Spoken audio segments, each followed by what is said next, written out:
What is going on, guys? It's your boy Thriller here, and I'm actually making a transactions video here because we've got massive transactions that we want to go over. Obviously, I can go over these transactions in the team builder, and I will talk about them very briefly again before we get into the team builders, of course.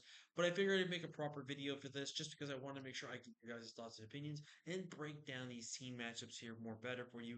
And I figured since we're making so many transactions from changing 5 mons and then changing 10 abilities, I figured let's go ahead and talk about some things here and go from there. If you guys are excited, leave a like if you haven't already. Subscribe if you're new. Join the room crew today because we are making the crew. And with that, let's talk about this team changes. I'll try to make the video short and sweet to the point, but also give you a proper explanation to why I have what I have. So we had to make some very tough decisions that were very. There were roughly 3 to 4 major changes here that we made that I did not want to do. First and foremost, we dropped Mega Houndoom. I really didn't want to drop Mega Doom. I really felt like that was going to be a good mon on our team and do really well for us. I think in the end of the day, I don't know. I just feel like we weren't being able to really take advantage of Houndoom and use the Houndoom to a great success that we could have done with it. Um, But overall, I felt like Houndoom was just overall a good mon. He was still strong. He was very good for what it offered to our team. And I just think at the end of the day, it's something that we just couldn't afford to do in terms of points. It also wasn't the world's best dark type for their team as well. And I just felt like there were some options that we could have done better in some aspects. Up next is Suicune. This one really hurts. I really wanted to make Suicune good.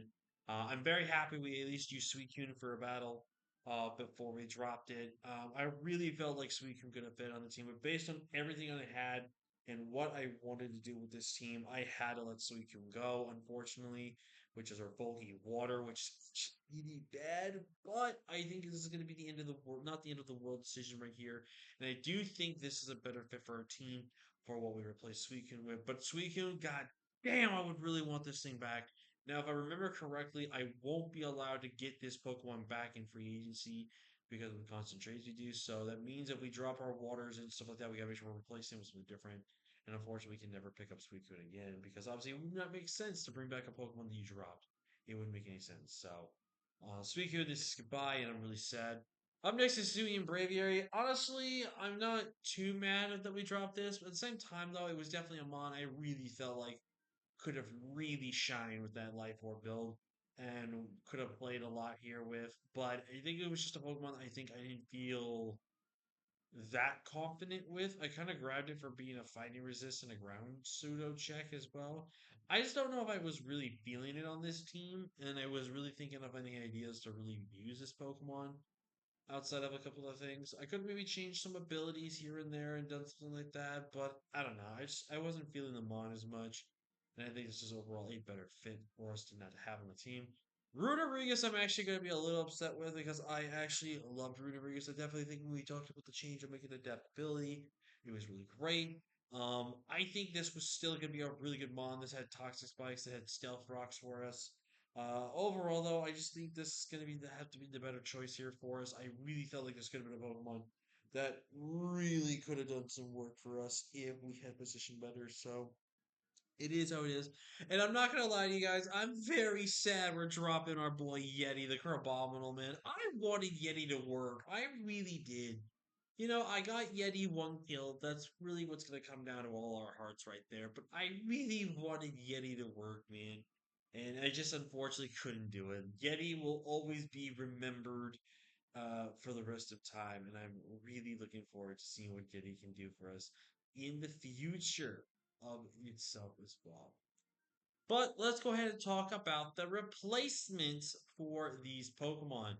So, real quick, we had to replace the water typing, the fire typing, the dark typing, and the ground typing mostly for this team.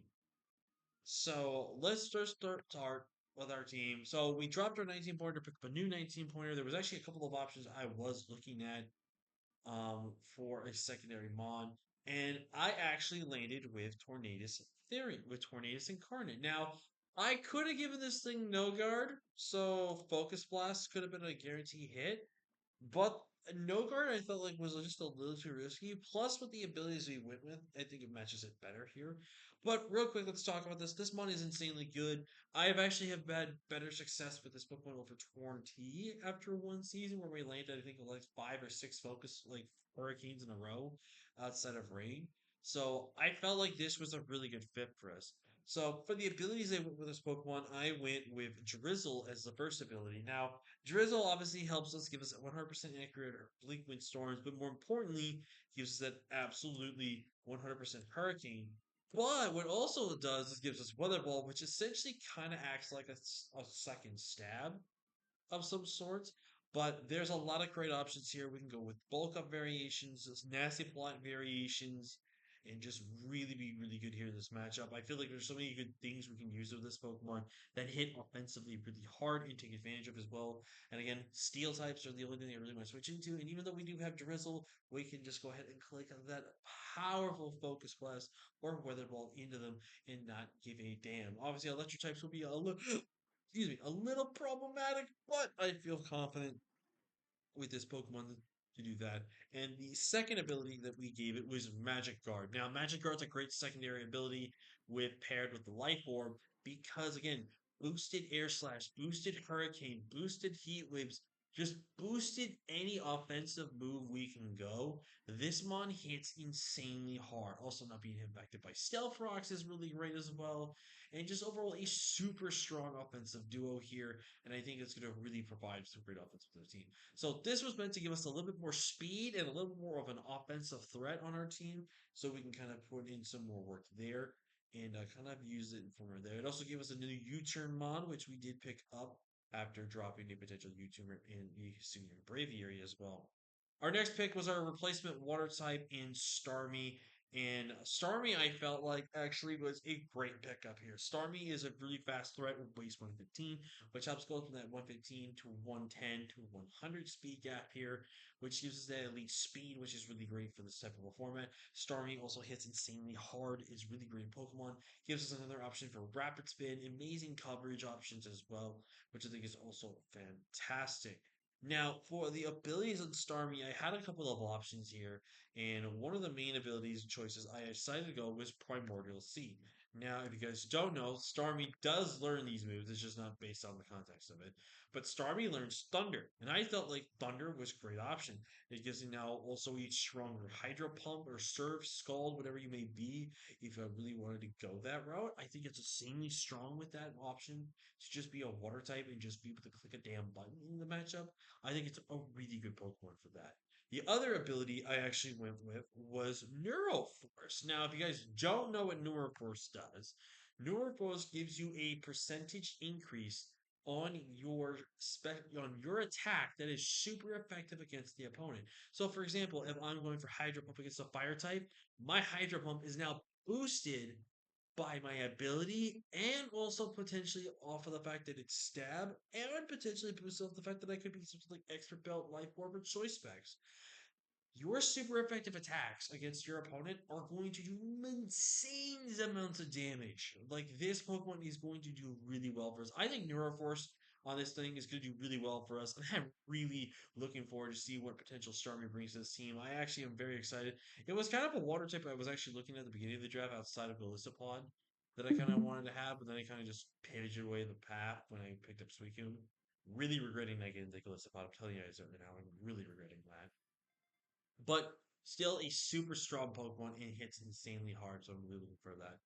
Up next, we've got my girl Norberta the Flygon, and I'm so excited to use Flygon.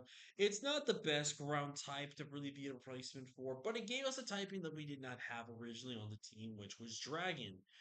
Dragon, I felt, was a really good secondary type that really offers a lot of things and a lot of roles for us. And just overall was a really good Pokemon. I felt like this was a great option for us, and it just really opened the doors for a lot of things. I'm super excited for Flygon to work on this team here, and I'm really hoping we do really well with this thing. As for the abilities I gave this Pokemon, I gave this Pokemon Compound Eyes. Now, you may ask yourself, why do I give this thing Compound Eyes? Well, if we look at some of the move pools here, we've got Draco Meteor, we've got Stone Edge, we have got even Rock Slide. Rock Slide pretty much is now guaranteed to basically hit. Basically, any of these moves that I have bad accuracy chances with, either now guarantee hit. I can even run things like Fire Blast, which now has like less than a 10% chance to miss. Like I can just really not give a damn about these risky ass moves and just go for them now and not have a care in the world. Like I can literally just not really care. Like Dragon Rush, I can have a stronger Dragon type move now and just do more damage. Like I can just do that. Fissures obviously banned. I can't do that. Even though that would be really funny to try to land fissures because of that. Some stuff like there's some moves here that we have here. It's just a great option to have on a Pokemon, especially if you're going like mix, physical, special. You may want to go with that route. It's overall a great ability. Now, the other ability we actually went with was Shadow Shield. Now, Skizzy activates like multi-scale. Now, just like Dragonite, having a quad weakness means you want to be able to guarantee live that one hit to get a Dragon Dance off, a potential agility off, go from there. Now, I am potentially thinking of changing one of our two abilities to Dragon's Maul. A friend of mine actually, shout out to Bloody, by the way, who also helped make some input here. He actually suggested we go Dragon's Maul over something like Compound Eyes or Shadow Shield. And I do think there's some merit to bring that. Obviously, having strong Dragon Staff in a lot of matchups can be really great, especially when the answers to Dragon do not want to take a ground stab options. Um, and who knows, man? I might change it. We have until week 6 to make changes for this team. And I just felt this was a really good option. I think Shadow Shield's a really good ability to have on multi-scale, basically have a multi-scale on a Pokemon, which I think is really great. So overall, though, I felt like Flygon was just a perfect fit for our team, and I think it does really, really well. Up next is Pablo in this Ayo, Ayo, Ayo. Shout out to my homie Mephisto and his boy Pablo. I really like low kicks. So, also a fun fact here is I've only drafted Torn Eye twice. I have only drafted Starmie like once. I have drafted Flygon a couple of times here and there. This is the second time I picked up Pablo in free agency. I haven't drafted Pablo before. At least I don't think I have. And then the last mon is a mon I've never drafted. So I'm looking at this mon, and it does insane great work for us. It's a very fast hitting offensive threat. Obviously, with Tinted Lens, it's a little bit more better. But with some of the abilities we gave this thing, oh, you guys are going to see this mon cook. I am so excited to use Pablo. I miss using him. And I remembered picking up, I think, a 6-0 sweep with this guy, beating a Torn T, which that got lucky, by the way. But this is a super strong mon. Absolutely love Pablo. For the abilities, one of them I went with was Dark Aura. I think Dark Aura is a really good ability to have boosted knockoff, which is great, and also boosted sucker punches, which hit so insanely hard. There's no good resistance. Obviously, Fairy stops this Pokemon dead in its tracks, but we have a decent amount of checks for Fairy types, and I don't really care for the Fairy types all that much, as we will see later on. But this Pokemon does do really well for us and hits in god awful strong amount of power. The other ability I actually gave it was adaptability. Now, giving a boosted stab offensive threat with adaptability, especially when you have First Impression, Sucker Punch, Leech Life, lunge, and just all these powerful offensive threat moves, which are kind of like your main limited coverage. This mon will just do so much damage for the teams. Like this mon is so insanely hard hitting that it's insane. I am so looking forward to using low kicks, man. I really hope we can make this guy shine and prove to him that he's a massive threat. Excuse me. This is a really, really great Pokemon, and I'm really looking forward to seeing what low kicks does for our squad. And last but not least, it's Gamer, because it's Magmar Gaming Boys. Shout out to my buddy OG Albina. But we've got Magmar. My first time ever drafting Magmar. I looked at Magmar and I thought for 4 points, this was actually a pretty good, decent fire type. Gave us a speed tier, which is viable, even though we may not use that speed tier all that much. And this gave us a Pokemon that actually is decently mixed offensive. This gives us a Pokemon that can actually be decently tanky with Eviolite. And just overall gives us just a good overall decent fire option for the team, which is pretty cool too. So first off, we gave it Desolate Land, which I think is pretty. optimal and obvious for a Pokemon like this. And I think with this ability, it's meant to make Magmar more of like that offensive threat. It makes it more of like a scary threat that you have to be careful for, and you have to really be able to be cautious around it. Because like I could be Scarf, I could be I could be Specs. You never know what it can really be offensively here. And for our second ability, I actually went with ability that I don't think a lot of people would have expected me to go with here, and that's Fluffy. Now, the reason why we went with Fluffy is because if there are some weeks where I want Magmar to just take hits, not care in the world, that's 470, no, 460. That is a 468 defense stat Magmar with Fluffy boost as well. Like, that is just an insanely disgusting Pokemon, dude. And the best thing is, with having fire moves as a secondary weakness, we only have a small percentage chance of taking more damage from a fire move than a big one versus us in our team. And I felt like Fluffy is a really good defensive option if I really felt like I wanted to go with like a defensive, but then still hitting insanely hard with a good speed and stuff like that, or kind of like a bulky variation to have something that can be a little annoying for teams to really deal with. So I really love the changes we made to this team. I think the changes do help our team. It kind of can be a little limiting, I will not lie. But overall, I feel good about this team. I'm feeling strong about this team. And yeah, like I said in the week two battle though, we are taking on my good pal Haunch. And it has been literally years since I have ever faced Haunch. Last time I faced him was in a championship game where I won the biggest 50-50 coin flip that I had to make, I think, in my career. So Anj, I know, is coming back. He wants that revenge and he wants to pick up a W. But lately, does he not know it's time for us to pick up that W and get on the board? And I think with these transactions, we're gonna get on that board. And I also will win the rubber match, even though technically speaking, me and Hunch's mean game never counted. So our first real match was in finals, and I know Hunch wants to get back, but I want to make it 2-0 against Hunch. So I'm looking forward to it. I hope you guys look forward. Let me know in the comment section below if you like these changes. And yeah, with that being said, I will see you all for the next video, which is going to be our team builder for week 3 against Hunch. But with that being said, I will see you guys next time. Peace.